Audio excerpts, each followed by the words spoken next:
La plus grande compétition mondiale de fitness fonctionnel vient de se dérouler, on va en parler ensemble. Bienvenue à toi, si tu découvres cette chaîne, on va parler pas d'une compétition d'Irox qui, elle, s'est limitée dans la découverte de ton fitness, évidemment on adore l'Irox, mais de la plus grande compétition, en tout cas elle se vante de l'être, de tests pour ton fitness fonctionnel. On appelle ça le World Fitness Project. Et en gros, comment ça se passe si tu découvres un peu les choses ou que tu veux tout simplement t'y intéresser?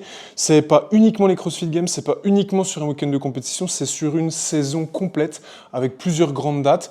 Et ton classement général va être conditionné par ta régularité sur chacun des événements majeurs. Il y a 20 professionnels, 20 personnes qui ont la chance supplémentaire de rentrer parmi les 20 professionnels en les challengeant aussi. Donc 20 pros, 20 personnes supplémentaires qui font les mêmes workouts. Et donc ils peuvent à la fin de l'année être corrigés et pénétrer dans les 20 premiers pour avoir leur place en professionnel. Vient de se dérouler le premier tour à Londres avec les meilleurs du monde. Il n'y avait pas tout le monde évidemment, mais on a pu noter la présence de grands noms, à savoir Laura Horvath et son retour chez les filles, et notre ami James Fragg, qui pour moi est le meilleur crossfitter du monde. On reviendra dessus et on va parler de ça en détail.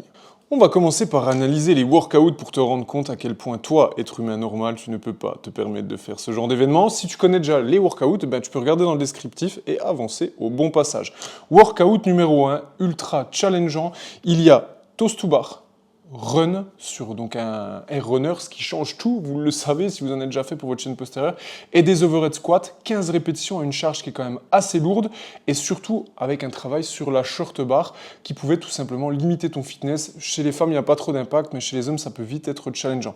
Donc imaginez 4 rounds for time, 25 toast to bar, 500 mètres run et 15 overhead squats à 84 kg et 55 kg pour les filles. Donc un workout assez challengeant, surtout pour ouvrir le bas. En second workout, nous avions 8 rope climb, 27 mètres de handstand walk avec des pirouettes, 120 heavy double under, et après on faisait tout simplement le retour avec un cap time de 13 minutes.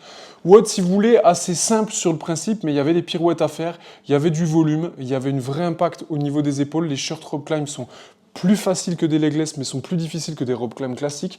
Donc un workout qui est assez challengeant au niveau du fitness, au niveau de la résistance, au niveau des breaks que vous allez mettre en place. Et donc là, on a pu voir vraiment James briller sur celui-ci.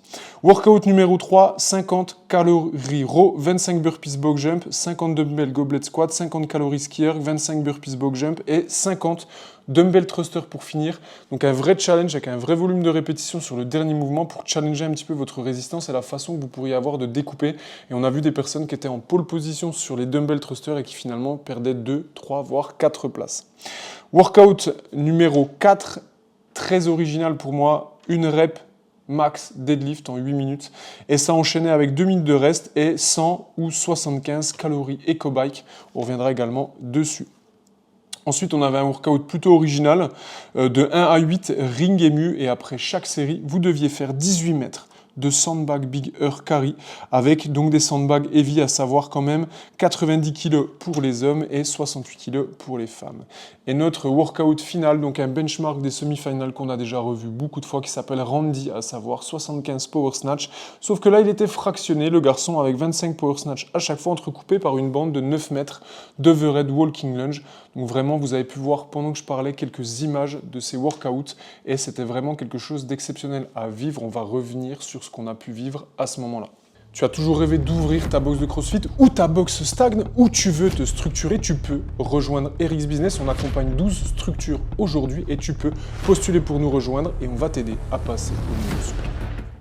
Revenons-en à nos moutons, les résultats, le débrief, les sensations. Donc allez les regarder, hein, évidemment. Si vous êtes passionné, vous allez vivre un vrai moment, c'est super sympa. Si vous voulez pas être spoilé, ne regardez pas cette vidéo. Et donc, notre ami Roman Khrennikov, qui revient de sa compétition au Mayhem, a fini à la première place. Il a été ultra régulier, ultra solide, et je note, très important à dire, que effectivement sur ces dernières années, il nous a montré qu'il avait le niveau d'un top 8, top 4, top 5 au niveau des CrossFit Games, mais que chaque année on le voyait à peine reculer, on voyait la nouvelle génération arriver, et franchement cette année on le sent suprême, on le sent vraiment avoir les capacités de prendre une place sur le podium des plus grandes compétitions mondiales. Et il nous l'a évidemment montré le week-end dernier en étant premier ex-aequo et en nous le montrant également sur ce week-end. À la deuxième place, James Fragg, qui aurait, s'il n'avait pas fait les erreurs, s'il n'avait pas tenté cette prise de risque, et c'est ce qu'on aime chez lui, pris la première place. Et on va surtout parler d'un point qui me semble essentiel à vous expliquer, c'est la place numéro 3, la place numéro 4 et surtout la place numéro 5. On retrouve à la troisième place Agno Lekai qui est le fittest espagnol, et qui a su vraiment monter de niveau. Il nous a montré un fitness exceptionnel sur ce week-end de compétition. Et donc il se hisse à une 3e place totalement méritée. Tudor Magda, j'oublie toujours sa nationalité, mais il a été vraiment excellent et il aurait pu vraiment rafler également cette 3e place. Et surtout le petit jeune, Ty Jenkins, pour vous expliquer un petit peu, allez le suivre les amis, car dans les 3, 4, 2, peut-être l'année prochaine, vous le verrez au plus haut niveau de cette compétition, en tout cas s'il suit la même progression qu'il a eu ces derniers temps, à savoir qu'il était dans la ligue des challengers et il a réussi après sa première année, donc l'année dernière, à rentrer dans la ligue professionnelle en se classant 17e. Et là, dès le premier tour, il est à la 5e place.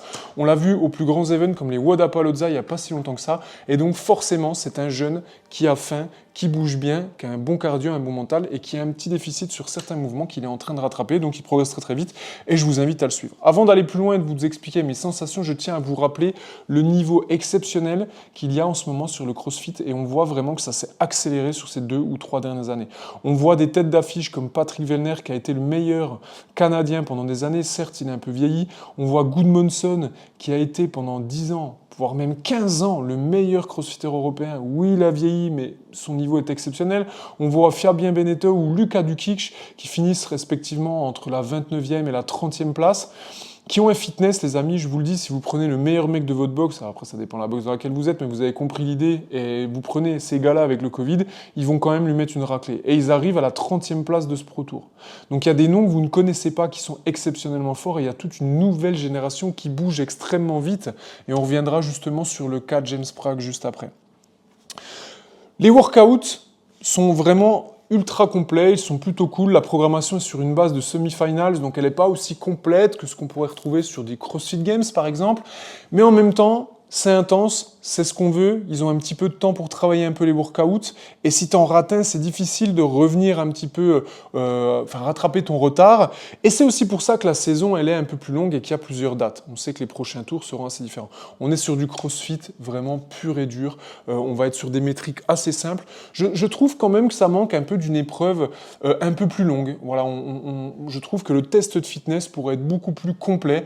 Et aujourd'hui, en toute transparence, les CrossFit Games sont un test de fitness bien plus complet que ce qu'on pourrait retrouver sur les World Fitness Tour. Voilà. Est-ce que c'est leur objectif? Je ne sais pas, mais en tout cas, ils veulent s'imposer comme une des ligues de tests de fitness. Le pari est réussi, mais il y a encore un spectre qui pourrait être vraiment élargi. Ils ont des contraintes liées au complexe, je le conçois, mais on espère vraiment qu'ils vont pouvoir élargir un peu les épreuves. Donc vraiment, si on est sincère dans la démarche, il y a eu vraiment un challenge tout du long de la compétition entre James, Roman Khrennikov et Agnol Ekai et Tudor Magda. Ty Jenkins étant beaucoup en retard. James Prague a pris beaucoup de risques. James Prague tente des choses et ça ne réussit pas toujours. Voilà. Je vais vous donner un exemple très concret. Sur le WOD avec les sandbags et les ring-emu, peut-être qu'avec une gestion un petit peu différente, il aurait pu battre Khrennikov, qu'il a doublé au dernier moment. Sur le WOD de finale, où il se met tellement dans le dur avec la short bar que, alors qu'il est très mobile, sur la dernière répétition, quand il doit partir en lunge, il n'arrive même plus à fixer les bras. Il tombe la barre, il descend, il recule, il snatch. Du coup, il perd 3 places. Et ces 3 places, elles l'ont rapproché du classement de Khrennikov. Et donc, forcément, ça l'a empêché de prendre la première place. On peut citer ces exemples-là, mais il y en aurait un petit peu tout le long. Et donc franchement, il a été suprême, il bouge très très vite et c'était vraiment un plaisir de les regarder. Ils sont quand même un niveau au-dessus, même si Agnol Ekai et Tudor Magda, sur certains workouts, ont réussi à les doubler. Donc sincèrement, plutôt équilibré et moi je vois que James, pour moi aujourd'hui, est meilleur que Roman Khrennikov. Il bouge un peu plus vite, il a un peu plus de fougue et ça passe ou ça passe un peu moins bien, parce que lui, ça casse jamais.